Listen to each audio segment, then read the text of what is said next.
Loyola Café.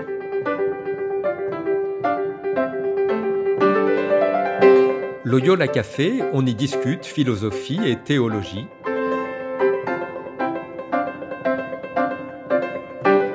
C'est là que chaque semaine, Isabelle et Parnell dialoguent avec un enseignant des facultés Loyola Paris, le temps d'un café.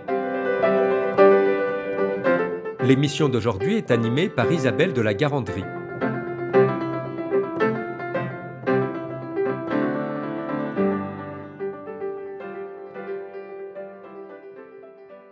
Chères auditrices, chers auditeurs, bonjour. Bienvenue dans ce nouvel épisode du Loyola Café, mais aussi bienvenue dans cette nouvelle saison du podcast. Nous sommes heureux de vivre cette année universitaire en votre compagnie. Pour bien commencer l'année, nous accueillons non pas un, mais deux invités. Anne-Cathy Graber et Michel Fédoux, bonjour. Bonjour. Bonjour. Anne-Cathy Graber, vous êtes pasteur ménonite, consacrée dans la communauté du Chemin Neuf, enseignante ici en théologie dogmatique. Michel Fédoux, vous êtes prêtre jésuite, enseignant ici en patristique et en théologie dogmatique, et vous êtes tous les deux co-titulaires de la chaire de théologie écuménique, raison pour laquelle nous vous recevons aujourd'hui ensemble.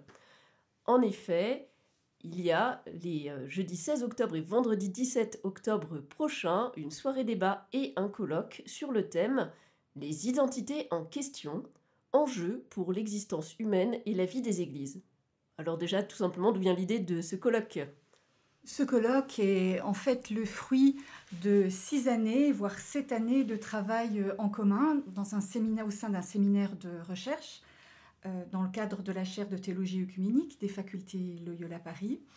Et ce séminaire de recherche rassemble plusieurs théologiens, théologiennes appartenant à diverses églises et représentant plusieurs institutions universitaires comme l'Institut de théologie orthodoxe Saint-Serge, l'Institut protestant de théologie, la faculté libre de théologie évangélique, donc à Vaux-sur-Seine, mais aussi l'Association européenne des théologiens pentecôtistes.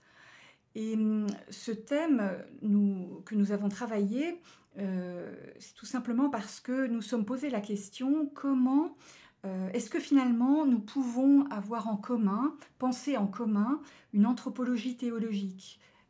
Peut-on formuler ensemble, en perspective œcuménique, une anthropologie théologique ? Alors ça peut sembler évidemment bien large comme sujet, mais on a pris quand même 6 voire 7 ans pour réfléchir à cela. Donc comment est considéré l'être humain dans les diverses traditions chrétiennes ?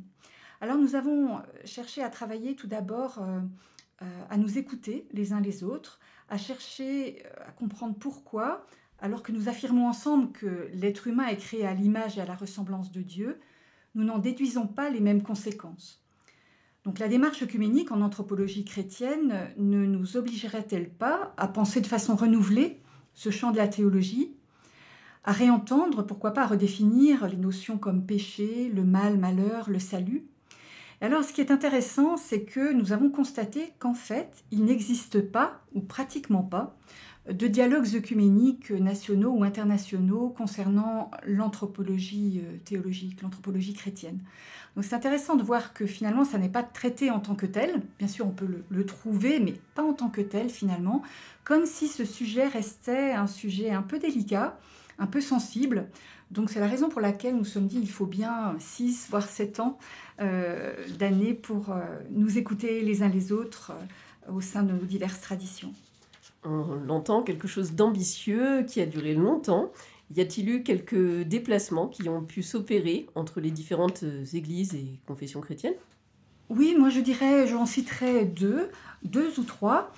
Par exemple, parce que nous avons revisité aussi les dialogues œcuméniques actuels, eh bien dans la déclaration commune sur la justification, on a pu constater, en tout cas les catholiques ont constaté que l'enjeu œcuménique, finalement, c'était autour de la catégorie du péché, qu'il y avait une autre manière de parler du baptême, que le péché était compris comme perversion de l'écoute, et ça c'était dans un langage assez nouveau, et de la parole aussi en héritage et en acte, et puis qu'on ne pouvait pas séparer l'homme sauvé de l'homme créé. Et en fait, la thèse de fond qui est ressortie des participants catholiques, c'est que les tensions repérées à travers le texte de la déclaration conjointe conduisent à un renouvellement de la réflexion anthropologique. Mais nous avons écouté aussi, par exemple, la confession de foi de l'Église protestante unie de France, et elle nous a paru assez intéressante parce qu'elle représente un effort pour utiliser d'autres langages que ceux du péché, de la repentance ou du salut. Et elle fait droit vraiment à d'autres mots, d'autres termes, comme le mal, le malheur, tel que c'est perçu par nos contemporains. Donc cela ouvre du même coup sur la question de la création, qui peut être elle-même renouvelée à la faveur de l'eschatologie. Donc voilà, nous avons commencé par nous écouter les uns les autres, et puis à nous laisser déplacer aussi sur les images que nous pouvions avoir les uns des autres. Quelque chose de très fructueux donc, et on entend aussi le lien entre cette question de l'anthropologie et la question de l'identité. Sur la question de l'identité justement qui est au cœur de ce colloque et de cette soirée débat, j'aimerais citer Anne-Marie Pelletier dans un récent ouvrage. Défendre son identité, voilà bien une obsession qui réunit actuellement les communautés humaines, en même temps qu'elle les sépare, les enferme dans des bastions, où le contact avec l'autre commence par la méfiance et finit avec le rejet. On l'entend, ce thème est brûlant. Pourquoi choisir de l'aborder alors que c'est sans doute l'une des questions les plus sensibles du moment ? Je dirais c'est justement parce que ce thème est sensible, qu'il est brûlant, que nous avons pensé important de l'aborder. Ce n'était pas prévu au départ.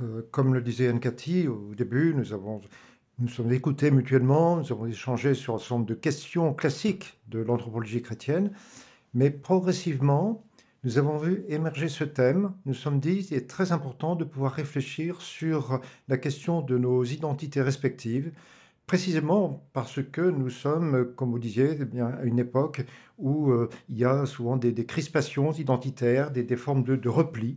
Et nous nous sommes dit, au fond, comment chacune de nos églises, qui est légitimement attachée à sa propre identité, peut néanmoins bouger au contact des autres églises et à la faveur même des rencontres, des dialogues avec ces églises. C'est cela qui a été l'intuition initiale, et à partir de là, nous avons essayé, surtout durant les 2 dernières années de notre séminaire de recherche, de monter un colloque. C'est ce colloque, à la fois la soirée débat du 16 octobre et le colloque du 17 octobre, qui essaieront vraiment d'explorer cette question des identités et de la manière dont elles peuvent évoluer, non pas renoncer à elles-mêmes, mais évoluer et se transformer, et se purifier, se convertir à la faveur même de des rencontres avec d'autres églises.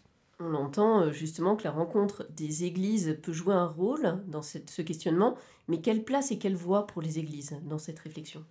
C'est certainement une place très importante. On pourrait dire que la question se pose pratiquement dès les origines chrétiennes.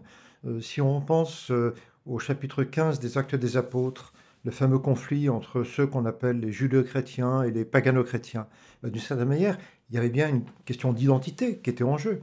Est-ce que les judéo-chrétiens et les pagano-chrétiens devaient à tout prix s'accrocher à leur compréhension de l'identité, ou bien est-ce qu'ils devaient évoluer, se transformer d'une manière qui puisse contribuer à la paix entre les différentes communautés ecclésiales?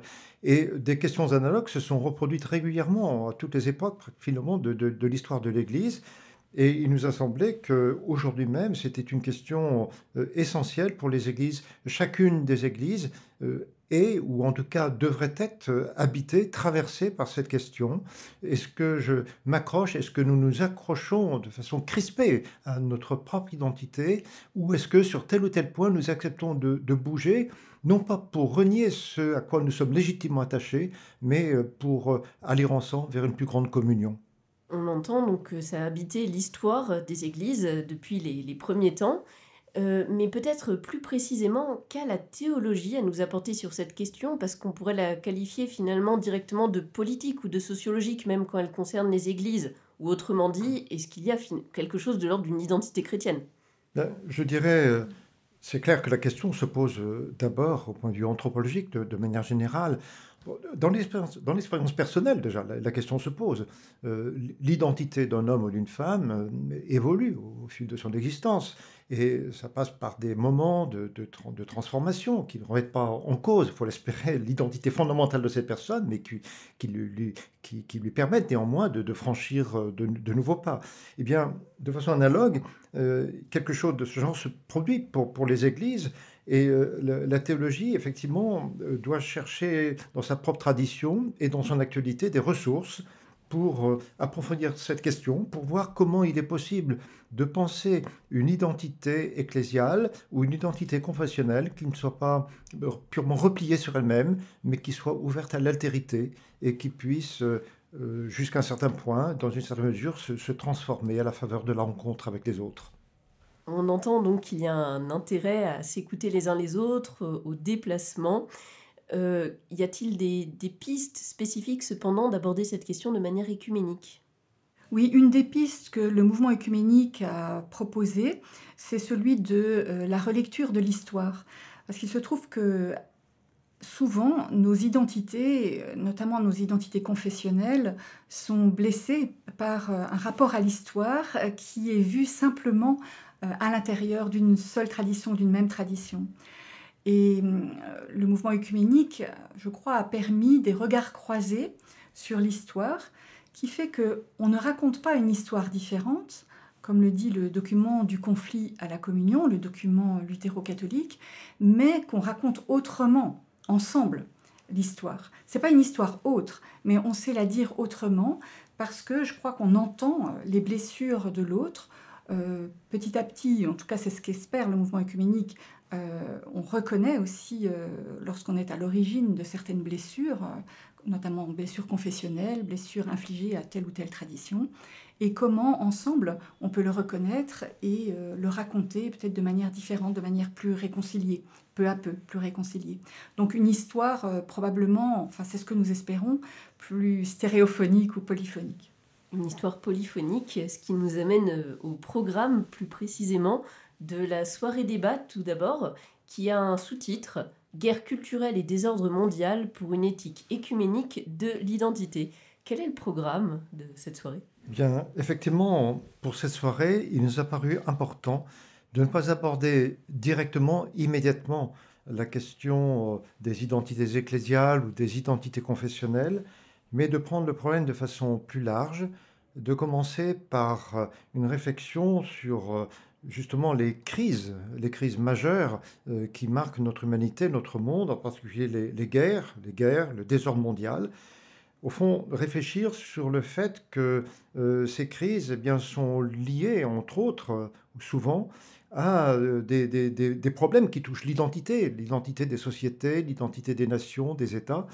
Et c'est Marc Boss, qui enseigne à l'Institut protestant de théologie, qui donnera une conférence dans le cadre de cette soirée.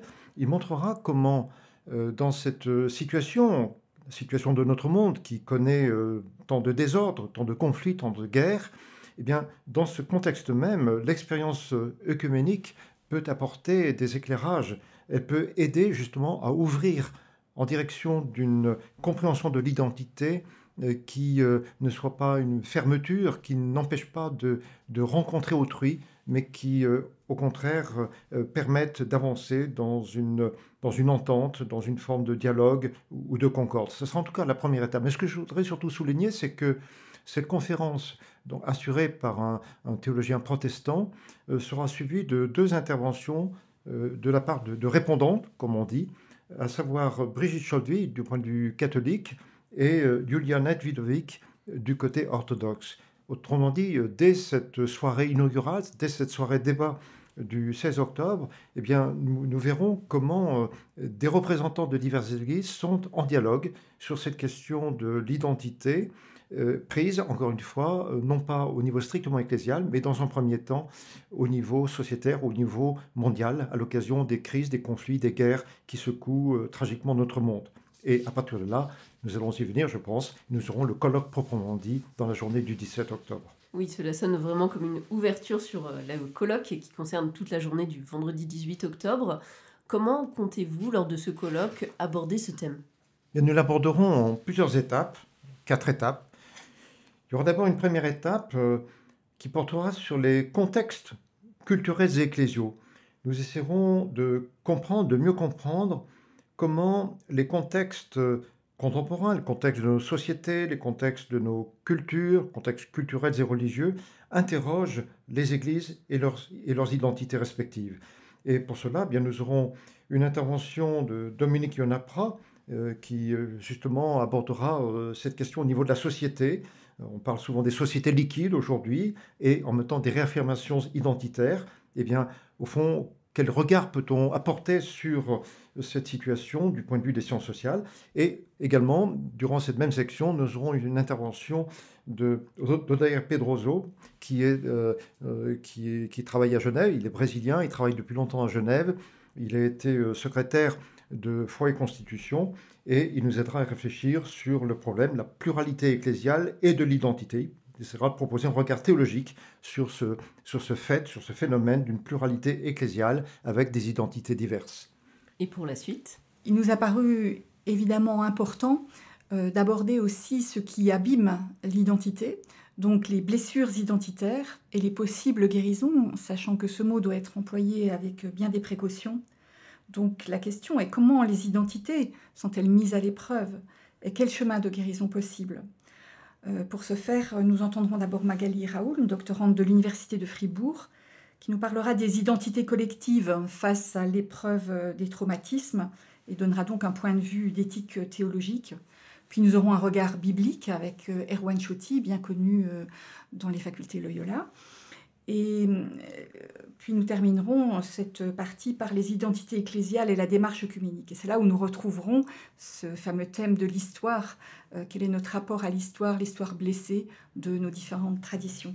Dans un troisième temps, nous parlerons des identités comprises comme relationnelles. Au fond, nous essaierons de répondre à la question comment diverses églises en tout cas, alors même qu'elles ont une conscience forte de leur identité, ont pu présenter dans leur histoire des dynamiques de relations.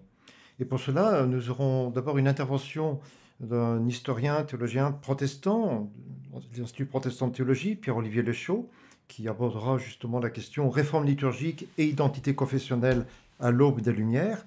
Et ensuite, nous aurons une intervention d'un théologien orthodoxe, Pantelis Kalaizidis, qui est directeur de l'Académie d'études théologiques de Volos, en Grèce, et il viendra parler de l'orthodoxie contemporaine, prise entre ontologie relationnelle et repli identitaire.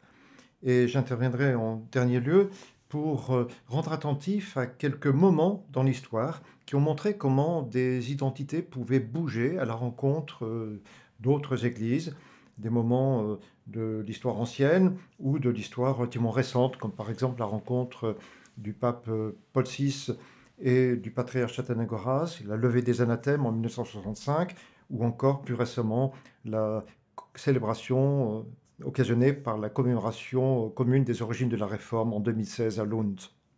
Et dans un dernier temps? Dans un dernier temps, nous ferons entendre les ressources des églises. Quelles ressources peuvent-elles nous proposer? Et comment les églises peuvent-elles envisager aujourd'hui des identités non pas figées, mais ouvertes et portées par cette dynamique de relation dont Michel a parlé tout à l'heure? Comment les églises peuvent-elles se transformer les unes les autres, les unes par les autres, tout en restant fidèles à leur identité initiale? Donc une fidélité à une identité initiale, mais aussi une transformation les uns par les autres. Et alors, il nous a semblé que la forme de la table ronde était la forme qui convenait le mieux pour cela. Donc nous entendrons en dialogue un théologien pentecôtiste, Alexandre Antoine, de la Faculté libre de théologie évangélique de Vaux-sur-Seine, qui dialoguera avec Julia Nedvidovic de l'Institut de théologie orthodoxe Saint-Serge. Il y aura aussi du côté catholique Étienne Grieux, bien connu aussi des facultés Loyola Paris. Frédéric Chavel, ce sera la voix luthérienne de l'Institut protestant de théologie de Paris. Et pour terminer, Jacques Nussbaumer, de la Faculté libre de théologie évangélique, lui aussi, de Vaux-sur-Seine. Et donc les uns les autres dialogueront entre eux et nous ferons des propositions sur les ressources possibles des églises aujourd'hui. On ne peut évidemment pas savoir quelles sont ces propositions à l'avance, ni le contenu exact des communications, mais qu'attendez-vous l'un comme l'autre de cette réflexion menée en commun pendant un peu plus d'une journée? Je pense qu'on peut en attendre d'abord un grand moment d'écoute mutuelle, de partage de nos expériences, de nos réflexions. Ce n'était pas si courant d'avoir des colloques auxquels participent des théologiens de différentes églises. On peut en attendre aussi, peut-être plus fondamentalement, une plus nette conscience du chemin que nos diverses églises ont encore à parcourir pour une plus grande communion entre elles. Donc ce que j'en attends, c'est que les églises puissent reconnaître ce qu'elles reçoivent de l'humanité en général, qu'elles-mêmes deviennent plus en plénitude humaine et qu'elles manifestent leur humanité et qu'elles puissent le manifester aussi ensemble, qu'elles puissent dire et reconnaître qu'elles peuvent le manifester ensemble. C'est déjà un gros enjeu. Alors nous approchons de la fin du podcast. Un mot de la fin? Pour moi, je dirais, on ne peut pas prendre son parti de la division entre les églises. Certes, des progrès ont été accomplis, des progrès très importants, mais il reste des divisions, il reste des séparations. Or, on ne peut pas en prendre son parti et il est essentiel que chacune des églises puisse de quelque manière bouger, non pas, comme on le disait tout à l'heure, en reniant ce à quoi elle est légitimement attachée, mais en s'ouvrant davantage aux autres églises, en accueillant en elle-même, au fond, le meilleur de ce que d'autres églises peuvent lui apporter, et en acceptant elle-même de se laisser transformer pour aller vers une plus grande unité que nous désirons tous. Moi, je retiendrai l'expression, maintenant l'expression consacrée dans la vie œcuménique, l'échange de dons. Et j'espère vraiment que cette soirée et ce colloque pourront nous proposer concrètement un échange de dons, recevoir les uns des autres, ce qui signifie aussi vivre une réciprocité. Et vivre une réciprocité signifie également se reconnaître comme vrai disciple du Christ, reconnaître l'Église de l'autre comme une manifestation de l'Église du Christ. Donc ce que je souhaite, c'est qu'on puisse donner à voir cela. Merci beaucoup Anne-Cathy Graber et Michel Fédoux. On rappelle qu'on peut s'inscrire à cette soirée débat et à ce colloque en présentiel ou en ligne pour justement vivre à son tour cet échange de dons. Et quant à nous, chères auditrices, chers auditeurs, à bientôt pour un nouvel épisode du Loyola Café. Au revoir.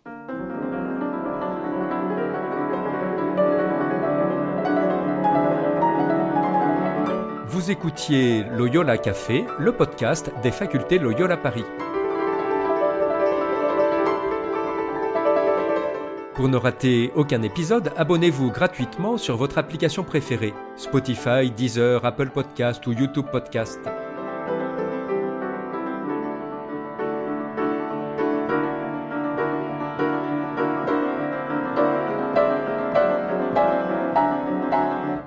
Et sur notre site internet www.loyolaparis.fr, découvrez l'ensemble de nos cours et conférences en philosophie et théologie. À bientôt.